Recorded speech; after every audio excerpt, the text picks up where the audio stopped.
First, let me ask you, in the clan or clans that you play, do you have a card that is just so good that it's a great card and even almost mandatory to run in all decks inside that clan? If you do, you're probably a Grand Blue player.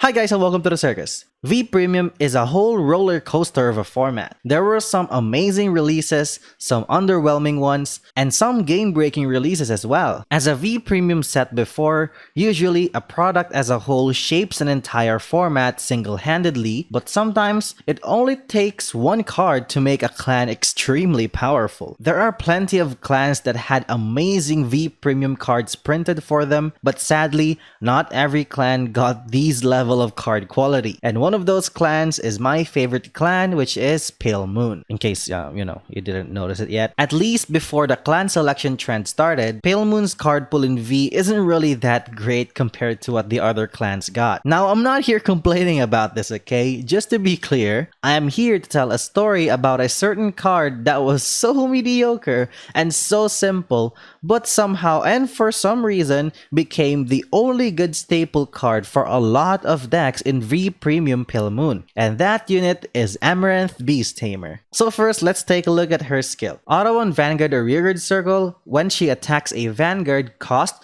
put one of your rear guards into your soul, and this unit gets plus 3000 until the end of the battle. See how simple this skill is? Just seeing this skill for the first time makes you really wonder, why am I talking about this card as if it's a very good skill for the clan? To actually see the gap in quality between Pale Moon and the other clans, let's compare this to some of their staple cards. For example, let's see Dark Irregulars. Dark Irregulars has Emblem Master, which is almost always ran in all V Premium decks because it's just that good. And they also have Killer Tail, which is a very good addition to the clan. It's just a very good engine in the early game and onto the late game as long as that card stays on the board. Let's say, for example, Dimension Police. They have Twin Order. Twin Order is just a very insane card for the clan, and it's even a promo. It's a flicking promo card. Grand Blue has, oh my god, don't get me started with Grand Blue. They have Columbard and Greed Shade, which is like the most insane card ever printed in V series. And on top of that, there's just a lot more than these cards in all of V. So going back to Amaranth Beast Tamer, it's such a basic skill, right? So why the hell is this the only card in Pale Moon V series that was played in almost every deck? Well, to explain,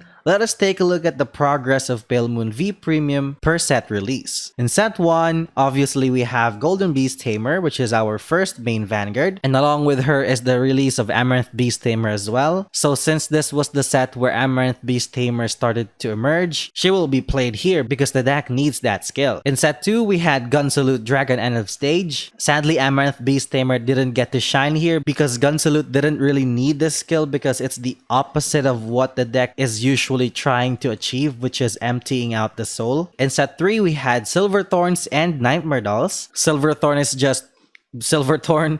There's nothing more to that, but Nightmare Dolls utilizes Amaranth Beast Tamer really well because she has the skill that is really needed in the deck, which is to put a unit from the field to the soul, preferably a grade 3. In set 4, we had the release of Harry, and along with him is Gun Salute support. In Harry, Amaranth Beast Tamer isn't really needed, but Gun Salute really needed the card. Because of his support card named Frostbright Escaper, Amaranth Beast Tamer synergized well with the card, so she was ran in the deck to perform a little bit of multi-attack before you scooping your whole board using Gun Salute. And after that, we started to see the clan selection trend. So in clan selection volume 2, we had Nightmare Dolls, and along with the Nightmare Doll support, Amaranth Beast Tamer was reprinted. If you're already playing Pale Moon for a long time, this reprint won't actually surprise you because it's a staple card for Nightmare Dolls, so she has to be there. Plus, she is a set 1 card, so it can be quite hard to get her again. On our latest clan collection reveals, which is the Bunny Beast Tamers, Amaranth Beast Tamer is also a very good addition to the deck. Just being a Beast Tamer alone is already enough reason for her to be compatible with the deck. I know I started this video in a joking manner, but let's actually try to be serious for once. Why did Amaranth Beast Tamer become a staple for Pale Moon despite its very simple skill? If you can notice, the decks that Amaranth Beast Tamer was in has an interaction of moving cards from the field into the soul rather than cards being pulled out of the soul. And since Amaranth Beast Tamer is a very free unit, she became the perfect unit to work with since our multi-attacks mostly cost counterblast. However, we also have a similar unit with arguably a better skill, which is Comicality Chimera. And yes, he can be a substitute for her in some decks, but there are also a couple of reasons why Comicality Chimera isn't ran over her. First of all, Comicality Chimera is a grade 3 without an imaginary gift, which also means riding him is the worst ride up ever. Some decks also prefer for at least a grade 2 for the skill to call down early for a grade 2 rush, like how she synergizes well with Fast Bright Escaper. Speaking of grade 2, sometimes a deck already has a lot of grade 3s in it and less utility grade 2s, so Amaranth Beast Tamer is the way to go in that situation. Another reason is the Beast Tamer name. Our new Bunny Beast Tamer deck relies on the name Beast Tamer to be at its best. Amaranth Beast Tamer is a tamer that is searchable and an important piece in this deck. And yeah, those were all the reasons why Amaranth Beast Tamer is so far the only good staple for Pale Moon V Premium. Now don't get me wrong, we still have a lot of good cards to work with like Alice, Jill, and Misdirection, but they are not as needed as Amaranth by other decks. Honestly, I feel like she'll stay relevant for a long time. As long as there's a need for her in the deck, she will always be a good addition in case you don't have any other choices, cause you can't go wrong with running her. How about you guys? What do you think of Amaranth Beast Tamer? Please leave your thoughts in the comments. Also, if you have some questions. Also, don't forget to subscribe. It's pretty easy, you know? Just scroll down a bit, hit the red button, and then there you go. Thank you guys so much for watching, and I'll see you guys next time.